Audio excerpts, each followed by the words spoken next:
All right. Hello, class. My name is Zaki Dejani, and I am accompanied by Rebecca Oliveri and Taylor Ward. We will be discussing our project today and our findings for our final presentation. The presentation is broken into multiple sections in order to help break down the portions of the written project. The first part is going to be the summary of monthly data, statistical analysis. The second portion is going to be a two-parter, just because we had an additional team member that we had lost, but that's going to be the optimal risky portfolio, efficient frontier, capital allocation line. And then we will be doing the entire presentation. So even though that we are missing an individual, we are going to do the entire one. So hopefully that will afford us some sort of additional points. But then the last part is going to be the regression. So without any further ado, let's begin. All right. So for the geometric averages, when we receive the data that we received are simple monthly returns. So what simple monthly returns does is it doesn't take into consideration the compounding effect that the returns have. So in order to counter that, in order to remedy that, we use geometric averages. As you can see here, the geometric averages are presented as seen below. And then the standard deviation and the variance are both measurements of risk. The variance is the squared difference of the means. What that means is the summation of every return minus the average or the mean squared. So the issue with that is that the results or the units used are also going to be squared, which doesn't help very much. So in order to remedy that as well, we need to take the square root of the variance, which gives us the sample standard deviation. The sample standard deviation measures total risk, not to be confused with systematic risk, which is the beta. As you can see here, the highest is going to be the SPDR, which is the S&P 500 ETF. The second is going to be the LQD, or the corporate bonds ETF. And then the TB10 is the Treasury bonds 10 years. And as you can see, that's going to be the lowest risk. So red being the highest risk, and then green being the lowest. Correlation of each asset pair. What this measures is not only the direction, but also the degree in which two assets move together. So for example, a positive correlation indicates that they move together in one direction. And then a negative implies that it's an inverse relationship. When one goes up, the other goes down. But the percentage or the actual number basically determines the actual degree in which it correlates. And as you can see, the corporate bonds and the S&P 500 are the highest correlating, and then the negative correlation is going to be the Treasury bond 10-year and the S&P 500. All right, and as you can see here, move this right here. Here we have the histogram of the results that we were able to calculate. So skew and kurtosis are measurements of distribution, right? So skew basically measures which direction the majority of the values lean. So when we have a negative skew, what that means is the smaller tail is on the negative side. So meaning that the majority of the values are on the positive side, which is which might be a little bit confusing, but that's the reason why I've indicated it in colors, and we'll be able to see how that reflects the returns later on.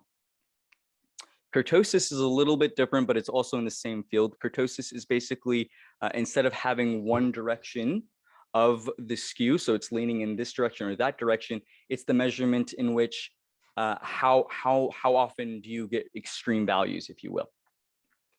Okay, so as you can see here, the S&P 500 has a negative skew or mostly positive returns. All right, and then for here, we have the cumulative returns, right?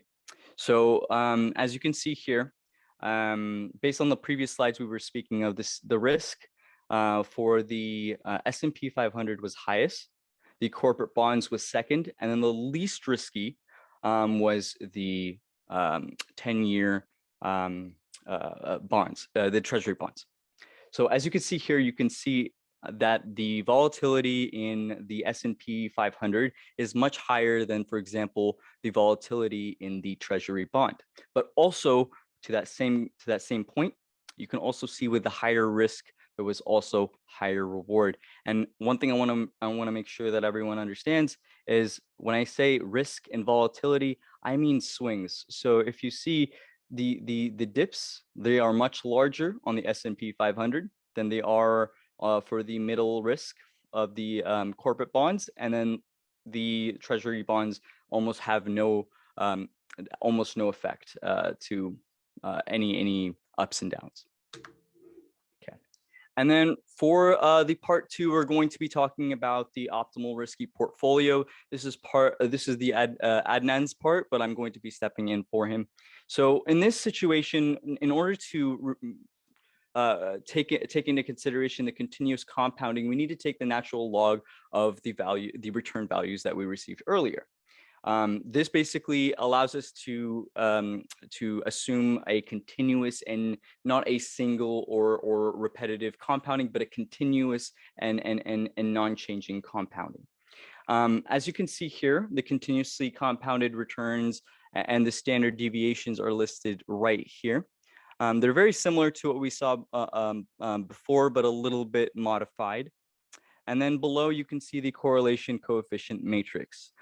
Each asset pair has a different correlation, and the ones that are matching each other are 100%. So, well, of course. So that's the nature of a correlation coefficient matrix.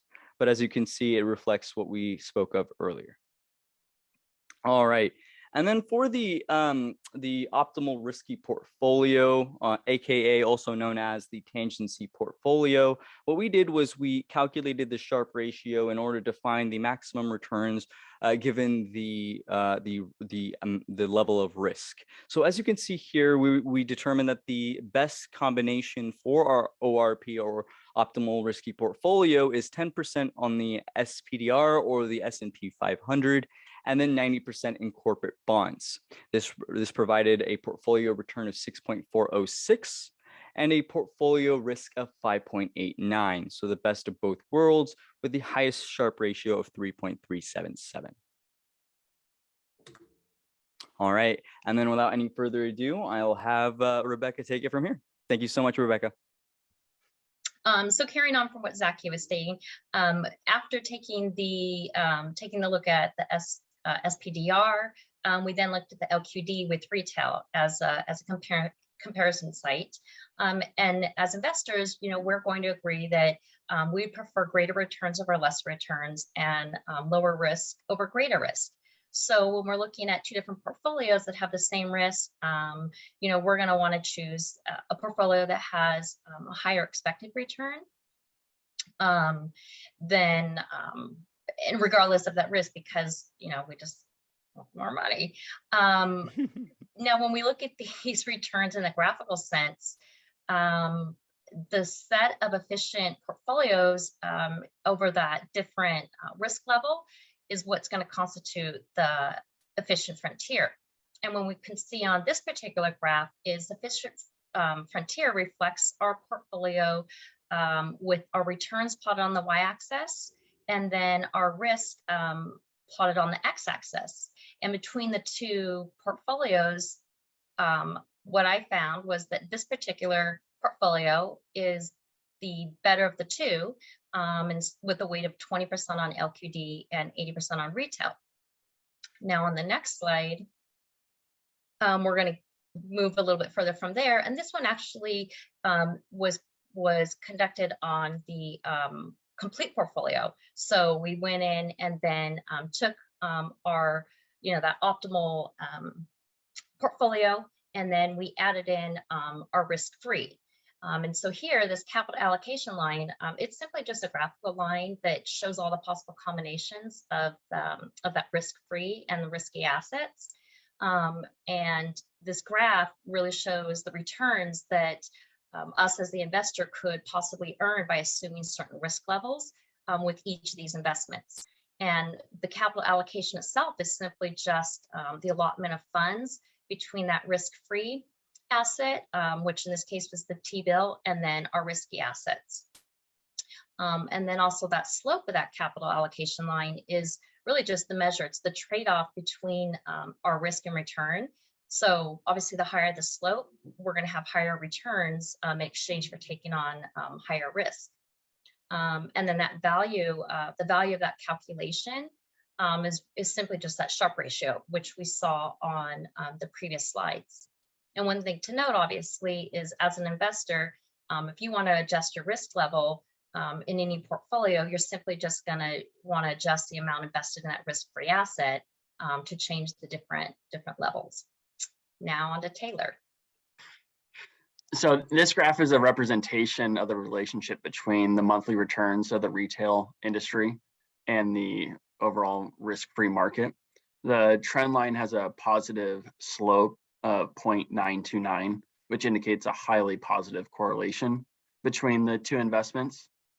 And the trend line equation has a y-intercept of -6e with 5 decimal points. So that's 0.00006, which is such a finite number, it's nearly irrelevant. So the y-intercept tells us that when the risk-free market is unchanged, the retail industry portfolio drops just 0.0006. And if we move on to the next slide. So the intercept coefficient is also labeled the alpha, which is the vertical intercept. And that tells you how much better the fund did than the Kappa method predicted. And then the risk-free market coefficient, that's our beta. So this number is representative or it matches the slope of the trend line in the previous slide. And the beta represents the volatility of returns relative to the broad market. And then we have R square up there under regression statistics. And this is a measure of the fit of the data on the trend line. So with this regression analysis, it's 7.35, which tells us that 73.5 or 73.6% of the data fits within that trend line. And then down below, we have the t-stat. We used a 95% confidence interval, which means that the t-stat is above 1.65, then excess return coefficient is statistically significant. The p-value, again, we did a 95% confidence interval for this regression analysis. We look to see if the p-value is below 0.05. If you do a 99% confidence interval, then you would look for 0.01. So with this, we use 0.05 to determine if the coefficients have an effect on our returns. The risk-free market has a p-value of essentially 0. There's 17 zeros before you get to the number 2. So that's essentially 0. So we conclude that the broad market does have an effect on retail returns. The intercept coefficient is not statistically positive, so we do not reject the null hypothesis that the intercept is 0.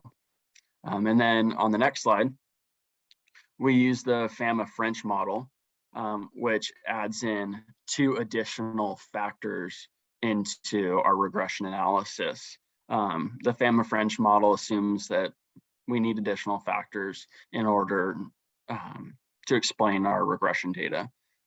So in these 2 models, we add small minus big, which says that smaller companies outperform larger ones as far as percentages go. And then we also add in high minus low that says that value stocks outperform growth stocks. In this regression model output, we determine that the retail industry is slightly impacted negatively, taking into account small minus big and high minus low. They're just slight negative numbers. But the FIN413 model strengthens our data that the retail industry is most heavily correlated with the broad market data. the risk-free market, our number goes up to 0.9967 compared to our loss model. And this concludes our group presentation. And thank you to everyone that put in so much work and effort into this. Yes, indeed. Thank you so much, everyone, for participating in this project here. And I hope everyone has a wonderful Christmas and holiday season. Thank you so much. Thank you, guys. Thank you.